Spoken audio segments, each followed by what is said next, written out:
ഫൊസിബോട്ട് എന്ന ബ്രാൻഡിന്റെ ഫൊസിബോട്ട് S3 Pro എന്ന പുതിയൊരു സ്മാർട്ട് ഫോൺ ഇപ്പോൾ ലോഞ്ച് ചെയ്തിട്ടുണ്ട്. അപ്പം ഡ്യുവൽ ഡിസ്പ്ലേക്ക് ആയിട്ട് വരുന്ന ഒരു സ്മാർട്ട് ഫോണാണ് ഈ ഒരു സ്മാർട്ട് ഫോൺ. എന്തായാലും ഈ ഒരു വീഡിയോയിൽ നമ്മൾ നോക്കാൻ പോകുന്നത് ഫൊസിബോട്ട് S3 Pro എന്നുള്ള സ്മാർട്ട് ഫോണിനെ പറ്റിയിട്ടാണ്. അപ്പം ആദ്യം നമ്മൾ ഫീച്ചേഴ്സും കാര്യങ്ങളൊക്കെ നോക്കുകയാണെന്നുണ്ടെങ്കിൽ ഡിസ്പ്ലേയുടെ കാര്യത്തിൽ ഈ ഒരു സ്മാർട്ട് ഫോണിൽ 6.6 ഇഞ്ചിന്റെ ഫുൾ HD+ ഡിസ്പ്ലേ ആണ് വരുന്നത്. AMOLED ഡിസ്പ്ലേ ഇതിൽ കൊടുത്തിട്ടുണ്ട്, അത് നല്ലൊരു കാര്യമാണ്. അതുപോലെ തന്നെ കർവ്ഡ് ആയിട്ടുള്ള ഡിസ്പ്ലേയും ഇതിൽ വരുന്നുണ്ട്. അതും എടുത്തു പറയേണ്ട ഒരു കാര്യം തന്നെയാണ്, പ്രത്യേകിച്ച് കുറഞ്ഞൊരു പ്രൈസ് റേഞ്ചിൽ. അപ്പോൾ 12,100 രൂപ പ്രൈസ് റേഞ്ചിൽ തന്നെ നമുക്ക് AMOLED ഡിസ്പ്ലേയും കിട്ടുന്നുണ്ട്, കർവ്ഡ് ഡിസ്പ്ലേയും ലഭിക്കുന്നുണ്ട്.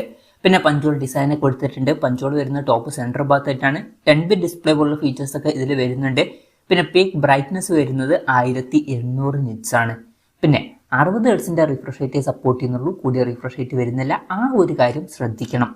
അപ്പം ഫ്രണ്ടിൽ അത്യാവശ്യം നല്ല ഡിസ്പ്ലേയും കാര്യങ്ങളൊക്കെ ഇതിൽ കൊടുത്തിട്ടുണ്ട്. എടുത്തു പറയേണ്ട മറ്റൊരു കാര്യം എന്താ വെച്ചാൽ ഫോണിന്റെ ബാക്കിൽ ഒരു സെക്കൻഡറി ഡിസ്പ്ലേ കൂടി വരുന്നുണ്ട്. 1.09 ഇഞ്ചിന്റെ ഒരു റൗണ്ട് ഷേപ്പിൽ വരുന്ന ഒരു ഡിസ്പ്ലേ ഫോണിന്റെ ബാക്കിൽ കൊടുത്തിട്ടുണ്ട്. അപ്പം അതും എടുത്തു പറയേണ്ട ഒരു കാര്യം തന്നെയാണ്, പ്രത്യേകിച്ച് ഈ ഒരു പ്രൈസ് റേഞ്ചിൽ. അപ്പോൾ ഡിസ്പ്ലേ ഫീച്ചേഴ്സ് മൊത്തത്തിൽ നോക്കുമ്പോൾ ഈ ഒരു പ്രൈസ് റേഞ്ചിൽ മികച്ച ഡിസ്പ്ലേ ഫീച്ചേഴ്സ് ഇതിൽ വരുന്നുണ്ട് എന്ന് പറയാവുന്നതാണ്. പിന്നെ ഇൻ ഡിസ്പ്ലേ ഫിംഗർ പ്രിന്റ് സെൻസറും കാര്യങ്ങളൊക്കെ വരുന്നുണ്ട്. ഫോണിന്റെ വെയിറ്റ് വരുന്നത് ഏകദേശം 199 ഗ്രാമാണ്. തിക്നെസ് വരുന്നത് 8.65 mm ആണ്. പിന്നെ ഈ ഫോണിന്റെ ഫെദർ ഗ്രീൻ അതുപോലെ തന്നെ സ്പേസ് ഗ്രേ എന്നീ കളർ വേരിയൻസ് ആണ് ഇപ്പോൾ ലോഞ്ച് ചെയ്തിരിക്കുന്നത്. ഇനി ക്യാമറയുടെ കാര്യം പറയുകയാണെന്നുണ്ടെങ്കിൽ ഫോണിന്റെ പിന്നിൽ ഡ്യുവൽ ക്യാമറ സെറ്റപ്പ് ആണ് വരുന്നത്. 64 മെഗാ പിക്സലിന്റെ f1.89 വരുന്ന മെയിൻ ക്യാമറ സെൻസർ ഇതിൽ കൊടുത്തിട്ടുണ്ട്. 2 മെഗാ പിക്സലിന്റെ f2.4 വരുന്ന മാക്രോ ലെൻസും ഇതിൽ വരുന്നുണ്ട്. അപ്പം അൾട്രാ വൈഡ് ആംഗിൾ ലെൻസ് ഇതിൽ മിസ്സിംഗ് ആണ്. പക്ഷേ ഈ ഒരു പ്രൈസ് റേഞ്ചിൽ അത് ഓക്കെയാണ്. ഈ ഒരു പ്രൈസ് റേഞ്ചിൽ അൾട്രാ വൈഡ് ആംഗിൾ ലെൻസ് ഇല്ലാത്തതൊന്നും ഇതൊരു പ്രശ്നമായിട്ട് പറയാൻ പറ്റില്ല. പിന്നെ ഫ്രണ്ടിൽ 8 മെഗാ പിക്സലിന്റെ f2.0 വരുന്ന സെൽഫി ക്യാമറയും വരുന്നുണ്ട്. അപ്പം ഓൺ പേപ്പർ തരക്കേടില്ലാത്ത ക്യാമറ സ്പെസിഫിക്കേഷൻ വരുന്നുണ്ട് എന്ന് പറയാവുന്നതാണ്. ബാറ്ററിയുടെ കാര്യത്തിൽ 5000 mAh ബാറ്ററിയാണ് വരുന്നത്.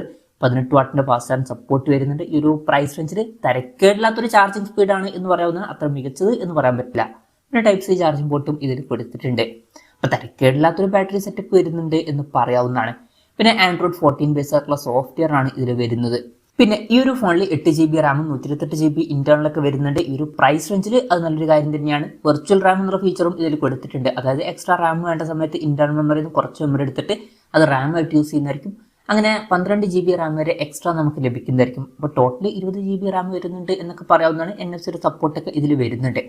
അപ്പം ഇതുവരെ പറഞ്ഞിട്ടുള്ള ഫീച്ചേഴ്സ് നോക്കുകയാണെന്നുണ്ടെങ്കിൽ അത്യാവശ്യം നല്ല ഫീച്ചേഴ്സ് തന്നെയാണ്. നല്ല ഡിസ്പ്ലേ ഫീച്ചേഴ്സും തരക്കേടില്ലാത്ത ക്യാമറ സ്പെസിഫിക്കേഷനും തരക്കേടില്ലാത്ത ബാറ്ററി സെറ്റപ്പ് ഒക്കെ വരുന്നുണ്ട്. പിന്നെ 20GB റാം വരെയൊക്കെ വരുന്നുണ്ട്. പക്ഷേ ഇതിൽ ഒരു കോസ്റ്റ് കട്ടിംഗ് ആയിട്ട് അതുപോലെ തന്നെ കുറച്ച് ഡിസപ്പോയിന്റിംഗ് ആയിട്ടുള്ള ഒരു കാര്യം എന്ന് പറയുന്നത് പ്രോസസ്സറാണ്. MediaTekന്റെ Helio G85 എന്നുള്ള പ്രോസസ്സറാണ് ഇതിൽ വരുന്നത്. ഈ ഒരു പ്രൈസ് റേഞ്ചിൽ ഇത് അത്ര നല്ലൊരു പ്രോസസ്സർ അല്ല. പെർഫോമൻസ് ഫോക്കസ്ഡ് ആയിട്ടുള്ള ഒരു സ്മാർട്ട് ഫോൺ അല്ല. പ്രോസസ്സർ ശരിക്കും ഈ ഒരു പ്രൈസ് റേഞ്ചിൽ ഡിസപ്പോയിന്റിംഗ് ആയിട്ടുള്ള ഒരു കാര്യം തന്നെയാണ്. പിന്നെ 5G സപ്പോർട്ടൊന്നുമില്ല, മാക്സിമം 4G സപ്പോർട്ടുമാണ് ഇതിൽ വരുന്നത്. അപ്പം ഇതൊക്കെയാണ് മൊത്തത്തിൽ ഫീച്ചേഴ്സിനെ പറ്റി പറയാനുള്ള കാര്യങ്ങൾ. പിന്നെ ഈ ഒരു സ്മാർട്ട് ഫോൺ ഇപ്പം ഇന്ത്യൻ മാർക്കറ്റിൽ ലോഞ്ച് ചെയ്തിട്ടില്ല. ഇപ്പം ഗ്ലോബൽ മാർക്കറ്റിലാണ് ഈ സ്മാർട്ട് ഫോൺ ലോഞ്ച് ചെയ്തിരിക്കുന്നത്. ഗ്ലോബൽ മാർക്കറ്റിൽ ഈ ഫോൺ ലോഞ്ച് ചെയ്തിരിക്കുന്നത് $139.99 എന്ന പ്രൈസിങ്ങിലാണ്. അതായത് 12,100 രൂപ പ്രൈസ് റേഞ്ചിൽ.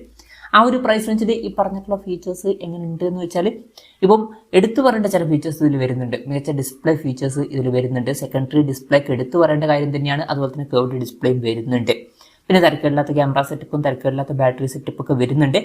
അതുപോലെ തന്നെ നല്ല റാമും ഇന്റേണലൊക്കെ വരുന്നുണ്ട്. പക്ഷേ ഈ ഒരു പ്രൈസ് റേഞ്ചിന് പറ്റിയിട്ടുള്ള പ്രോസസ്സർ ഇതിൽ വരുന്നില്ല. അപ്പം പ്രോസസ്സർ കുറച്ച് ഡിസപ്പോയിന്റിംഗ് ആയിട്ടുള്ള കാര്യമാണ്. ഡിസ്പ്ലേ എടുത്തു പറയേണ്ട കാര്യമാണ്. ബാക്കി ഫീച്ചേഴ്സ് തരക്കേടില്ലാത്ത ഫീച്ചേഴ്സുമാണ്. ഇനി ഇന്ത്യൻ മാർക്കറ്റിൽ ലോഞ്ച് ചെയ്യുമെന്ന് വെച്ചാൽ ഇപ്പം ഗ്ലോബൽ മാർക്കറ്റിൽ പല ഷോപ്പിംഗ് സൈറ്റുകളിലും ഇത് അവൈലബിൾ ആയിരിക്കും. അവിടുന്ന് മേടിക്കാവുന്നതാണ് എന്നേ ഉള്ളൂ. ഇന്ത്യൻ മാർക്കറ്റിലായിട്ട് സെപ്പറേറ്റ് ഇത് ലോഞ്ച് ചെയ്തോളണം എന്നില്ല. ഇപ്പോൾ ഡെലിവറി ഒക്കെ അവൈലബിൾ ആണെന്നുണ്ടെങ്കിൽ ഇതുപോലൊരു ഫോൺ എടുക്കണോ എന്ന് വെച്ചാൽ ഇപ്പം നിങ്ങൾക്ക് കുറഞ്ഞ പ്രൈസ് റേഞ്ചിൽ AMOLED ഡിസ്പ്ലേയും കർവ്ഡ് ഡിസ്പ്ലേയും അതുപോലെ തന്നെ സെക്കൻഡറി ഡിസ്പ്ലേ ഒക്കെ വേണമെന്നുണ്ടെങ്കിൽ ഈ ഫോൺ നോക്കാം എന്നേ ഉള്ളൂ. പ്രോസസ്സർ ഈ ഒരു പ്രൈസ് റേഞ്ചിന് പറ്റിയിട്ടുള്ള പ്രോസസ്സർ അല്ല. അപ്പം അത്ര മികച്ച പെർഫോമൻസ് ഇതിൽ ലഭിക്കാൻ ചാൻസ് ഇല്ല. അപ്പം നിങ്ങൾക്ക് അതൊക്കെ വേണമെന്നുണ്ടെങ്കിൽ നോക്കാം എന്നേ ഉള്ളൂ. എന്തായാലും ഫൊസിബോട്ട് എന്നുള്ള ബ്രാൻഡിന്റെ S3 Pro എന്ന പുതിയൊരു സ്മാർട്ട് ഫോൺ ഇപ്പോൾ ലോഞ്ച് ചെയ്തിട്ടുണ്ട്. ഈ ഒരു ഫോണിനെ പറ്റിയിട്ടുള്ള നിങ്ങളുടെ അഭിപ്രായം ജസ്റ്റ് ഒന്ന് കമൻറ്റ് ചെയ്യുക.